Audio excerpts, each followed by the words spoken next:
Okay. Good morning, and welcome.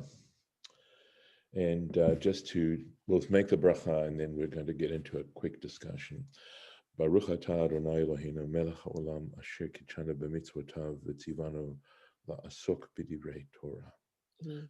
So we were discussing about the fact that some of us have experienced a number of partings of friends or relatives so that we feel their loss.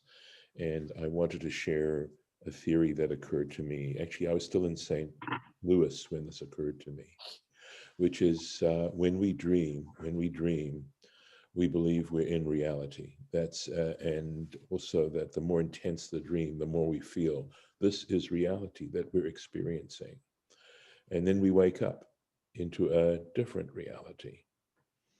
And that it occurred to me that when we wake up from the dream, we have just died from the one dream and entered into the reality you and I are now experiencing. And that quite possibly, okay, well, before I move to that, that in analyzing the distinction between our dream life and let's call it our real life, just for the sake of making some distinction, it's not so clear what the distinctions are. Some of it has to do with intensity, some of it has to do with consistency, although life can change on a dime. But it's not so clear what the distinctions are. And that quite possibly that when we leave, that in a sense, I believe God is giving us a little taste of what it might be like to leave this life and move into the next life. I mean, while we're dreaming, we don't imagine there's anything outside that dream. And it's only because we're in this life that we can look back on the dream and even call it a dream. So that when we leave this world, we move into another reality. And again, if I'm going to extrapolate from the distinctions between dream life and this life, that the next life is even more intense, that we have a greater sense of, again, just struggling for words here, reality and the experience that we're having. And that actually is supported by some theories regarding death. There was a little monograph that I have that I'll be happy to send out. I'm trying to think of the person's name, and I'm blocking on it for the moment. It's it's called. Let me think. I'm sorry, I wasn't prepared for this particular thing. Immortality and the Soul, and it's by Aryeh Kaplan. And you can look it up online and get it down. It's an open PDF, but I can also send it to you because I copied it. And it's really interesting, his theories of, at least according to Jewish texts, about what immortality is like. But Well, yeah. today, and this is not the only time it's happened, but sometimes in my dream, including today, I have a situation where I'm in a very dangerous place and I'm about to die. Mm, And mm, then I wake up. mm. And my waking up doesn't feel like a death from my dream. It's a reality of, oh, I'm alive. It was a dream. It didn't happen. I'm here. I am. Right. My point is that it's from the dream side that you can call it a death because you've left your dream. But Just it, and but in leaving this some life. cases, it feels like you're saved from a death. Yes. Well, So it's kind of, to me, that's a conflict. And maybe sometimes it happens the other way around. Like, you know, the creation that I had that was the me inside my mind at night you can't get it back. It's completely dead. That's true. But sometimes it to me feels the other way around. okay. So I think maybe we're misunderstanding each other. I'm talking about terminology more than experience necessarily. And in fact, if anything, what you're saying to me perhaps is a support of the idea that what we think is death in this life, right? We may actually wake up and say, no, we didn't die. We only died from that previous life. Hmm. So as I said, I may be misunderstanding you, but that's how I'm hearing it. So unless there's any more comments on this, we probably should move on to Exodus. We've got a new book to start today. I So, would just add that sometimes when after a dream, if I can't remember the dream, I do feel a certain grief. Yeah. I've Yeah. lost something precious, Yes. but Yes. that's, yeah. Years ago, I read about, I haven't done this, sadly. I tried, but I was not successful. And that is that you keep a pencil and, like a notebook and something to write with. And that when you wake up, and if it was an interesting dream, you write it immediately because, of course, all the Mhm. details you lose all the details so quickly. And you can dictate it into your phone, which is what I I suppose you do. could. That's a good thought. I know. It's just that usually when I wake up, I don't feel like doing that. Yeah, the I have dictation, other business to take care of when I wake up. dictating allows it to come out faster, That's and you true. still have to make Oh, corrections, but you get more of it out, and I think you recall more, because I've done both. I think that's a great suggestion, Lauren. I think it really But is. Yeah, but but I think I would wake up my husband if I tried that's, that.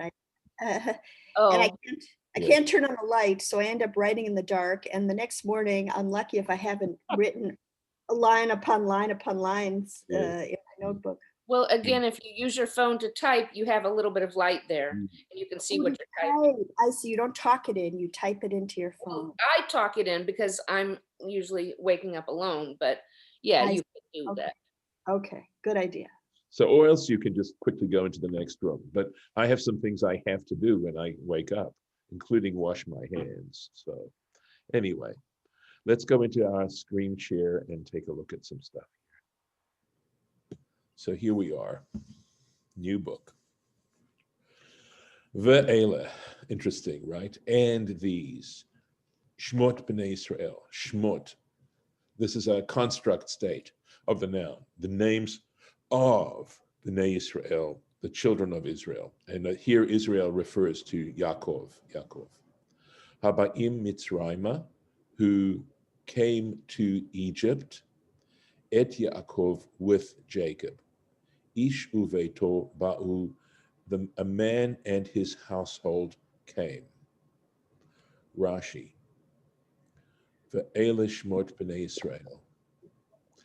Afopi, despite the fact, shemina'an bechayehem, that he counted them during their lifetime.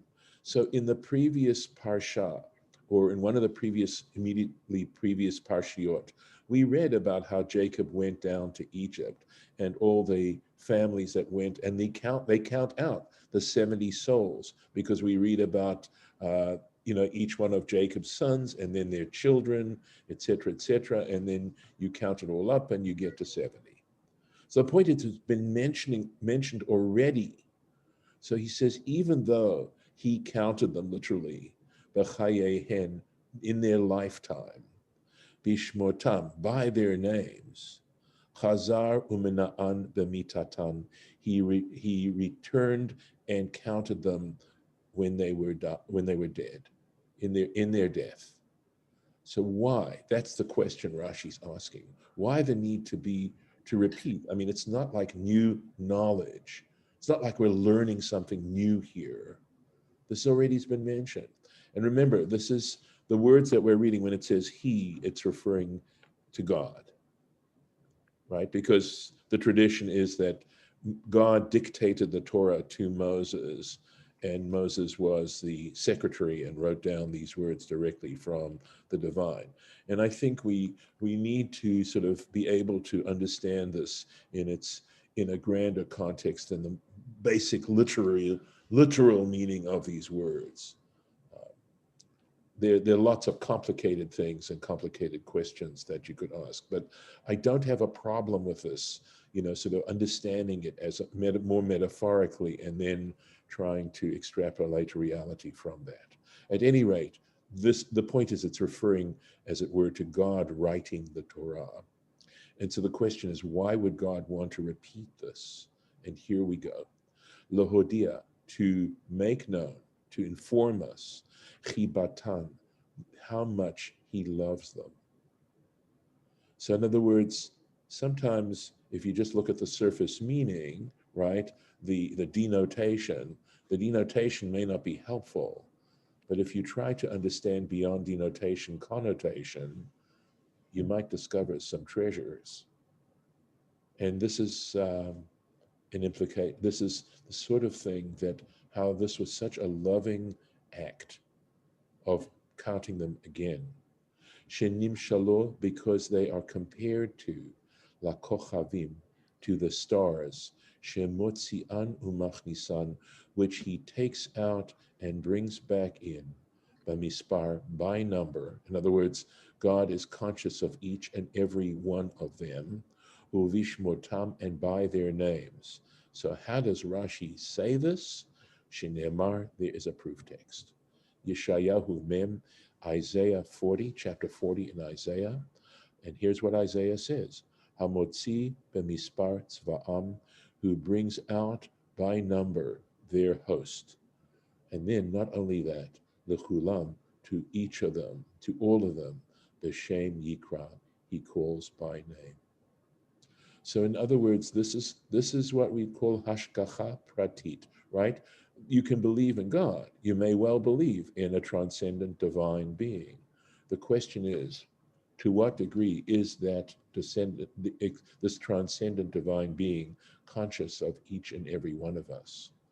And there is a belief, there's a Psalm 139 that totally goes into that underscores the idea that God has a personal relationship with each and every one of us, and not only that, a relationship that is loving. And I think this is a very helpful thing. I really do. I think that believing this, living our lives in this kind of place, can help give us some confidence, can give us some hope in the future, can actually give us huge spiritual strength. But they're very practical outcomes. Not that one should only live for practical outcomes, but I think people see religion or belief, etc., as being, nothing more than speculation, perhaps, or I don't know, something unsophisticated. And the truth is, sometimes those things actually have very sophisticated implications. So this is just this beautiful opening, how Rashi opens this book. And I think there, in fact, I know for a fact that in Leviticus and in Numbers, Rashi, his opening statement also is one of that says that the opening of the book is sort of a loving opening. It's sort of similar to when we write a letter and we say, "Dear so-and-so." How did English come up with this particular convention of starting correspondence with "dear"? Think about it.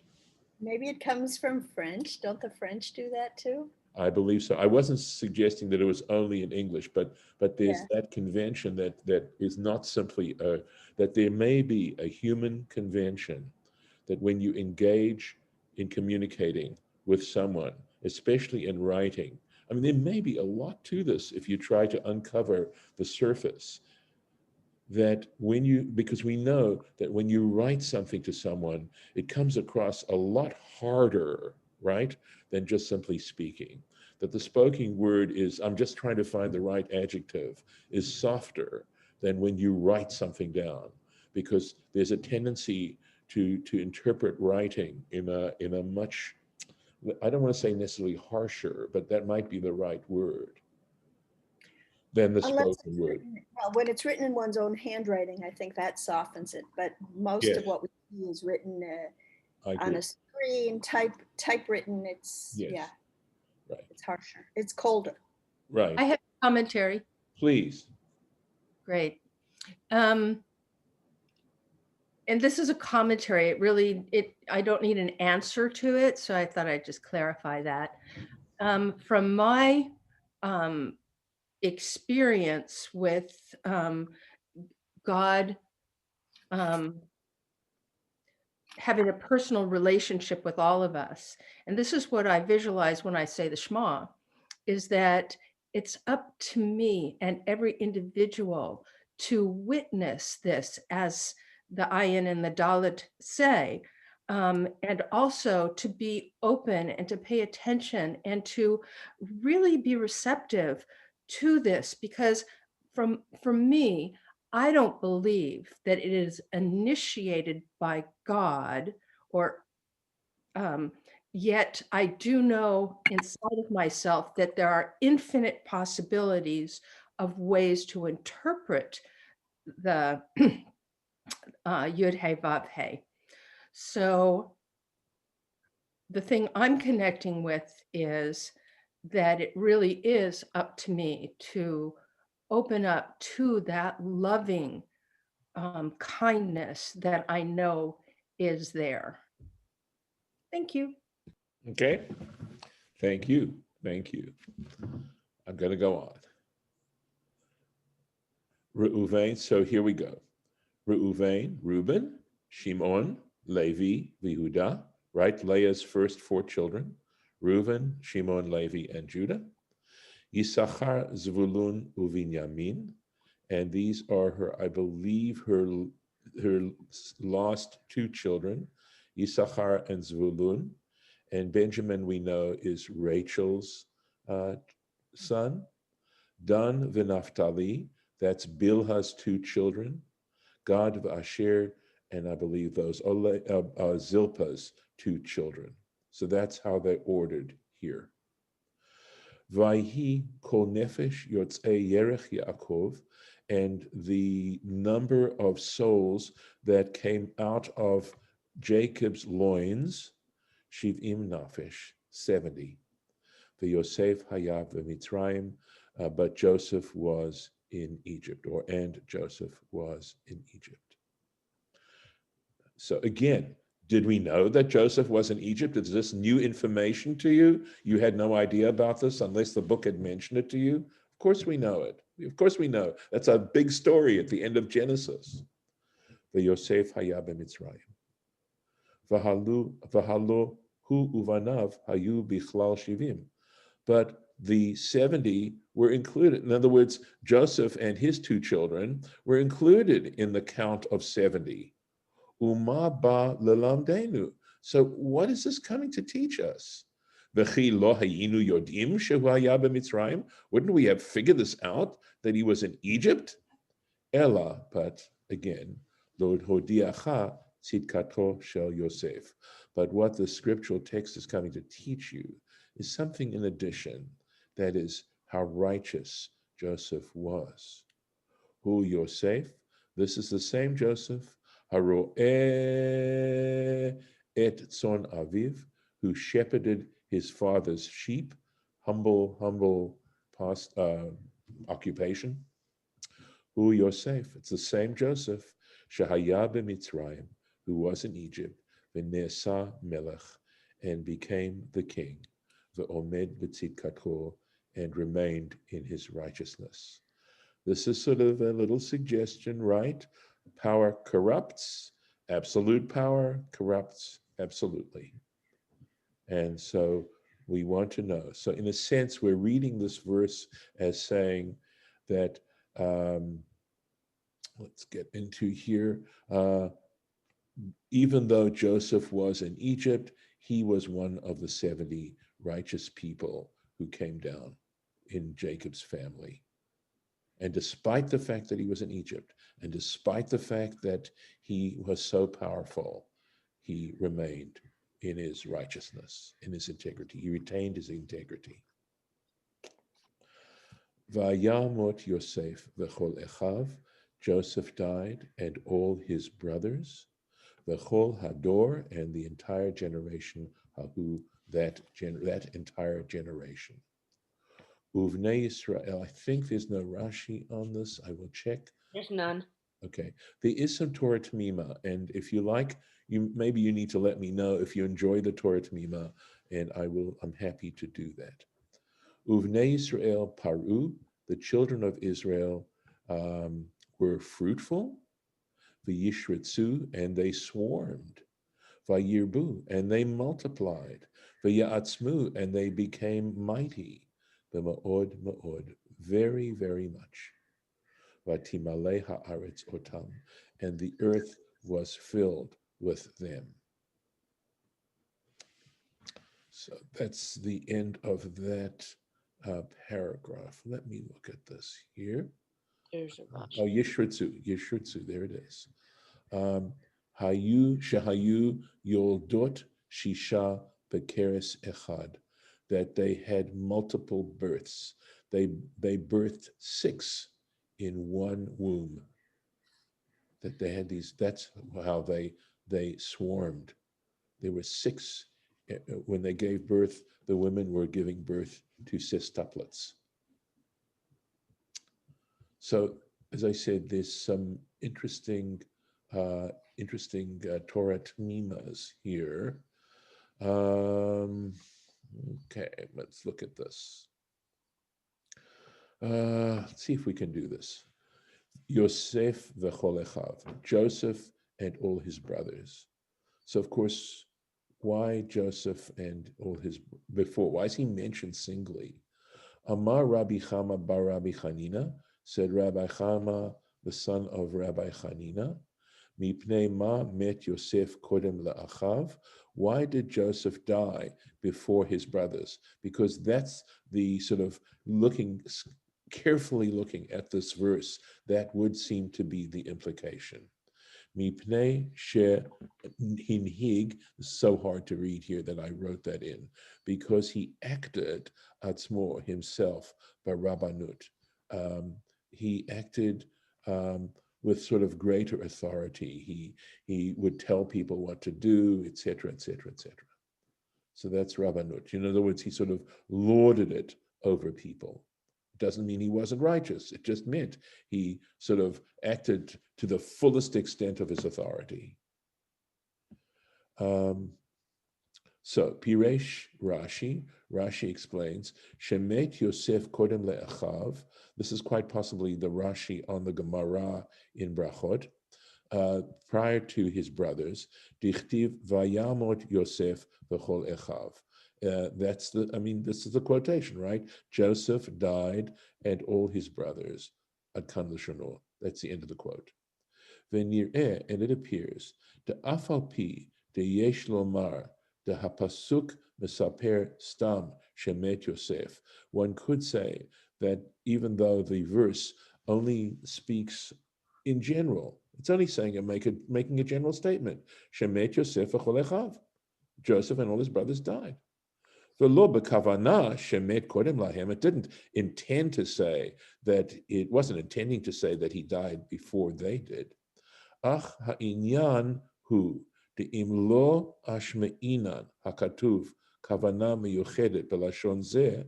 But one could say that if that were not the intention of the verse, that the verse didn't want to teach us this specific understanding in this particular way, Lama lila ashmiinan kan demet Yosef. Why would it have to teach us here that Joseph died? Hakvar kativ la'el sof parshat vayechi. After all, again, back in Parsha Yechi, the end of Genesis, guess what it says? Vayamot Yosef. It says there that Joseph died. And so it would have made more sense to say, Vayamutu Hema v'chol hador hahu, that the brothers all died, that generation passed away. V'darshu shemet kodem le'achav, and so consequently they were forced to say that he died before his brothers. Dehuchai me'av eser shanim, because he lived 110 years, kemevoar sof parshat vayechi, as it says explicitly at the end of Parshat Vayechi, v'achiv kaf kuf shana, and his brothers lived to 120 years. And there's a commentary here that says, Lo nitba'er hamakor lazeh. Torah Tmima does not have a source for this particular statement. And he was punished in the fact that he acted with such authority.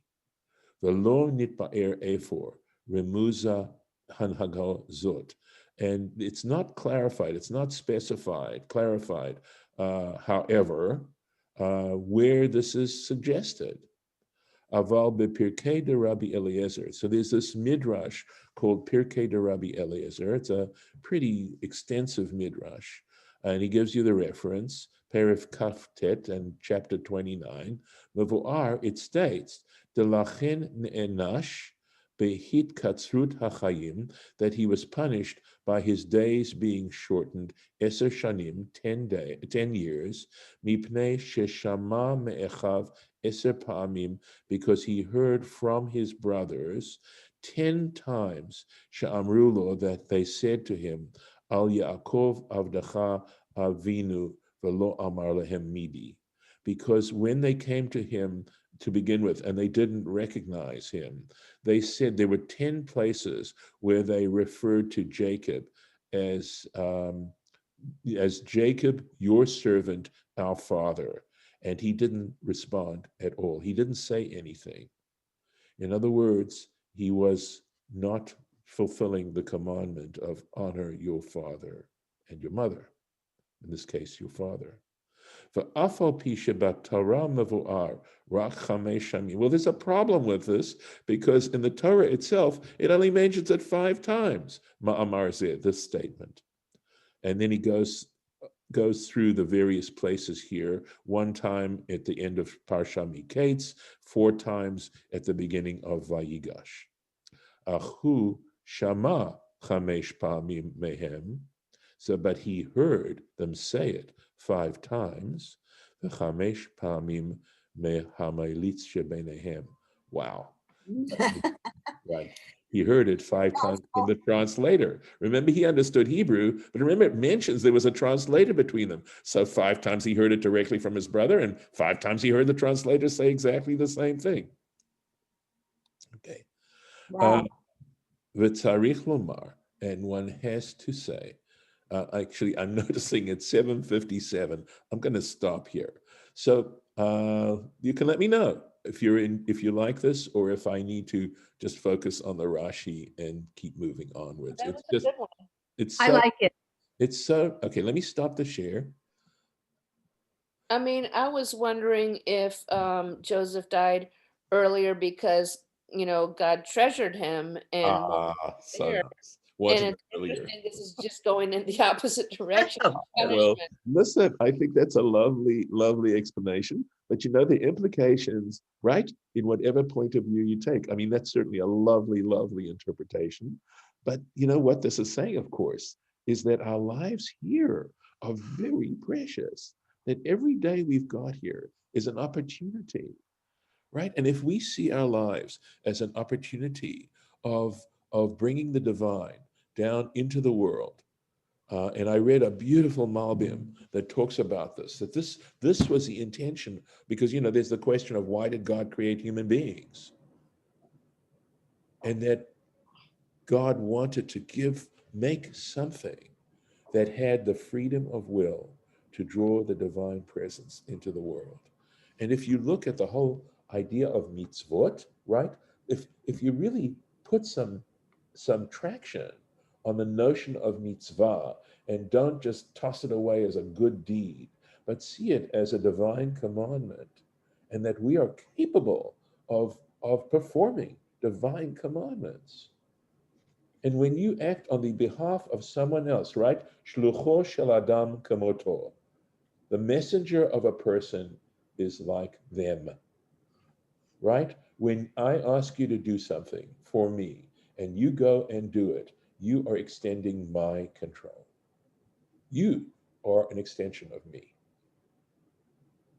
And so, when we bring in the divine will, when we're willing to accept divine will, and it's a huge thing because so many people don't do it. They don't get it. They don't see the beauty of being able to serve. My mother called herself an atheist.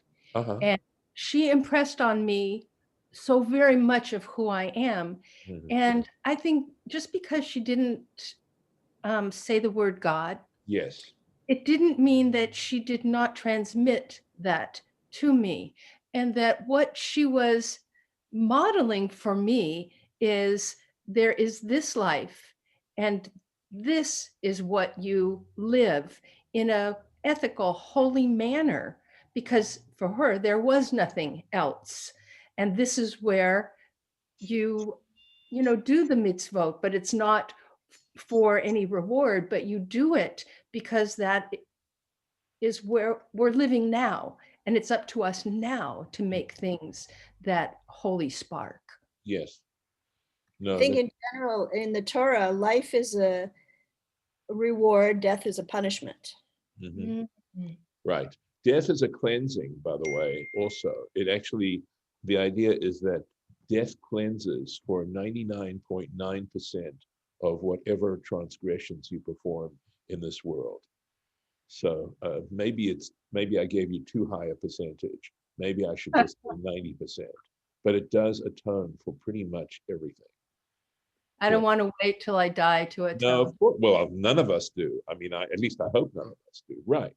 I mean, I think we need to see life as that opportunity. I'm going to stop the recording now. Thank those who have listened to this.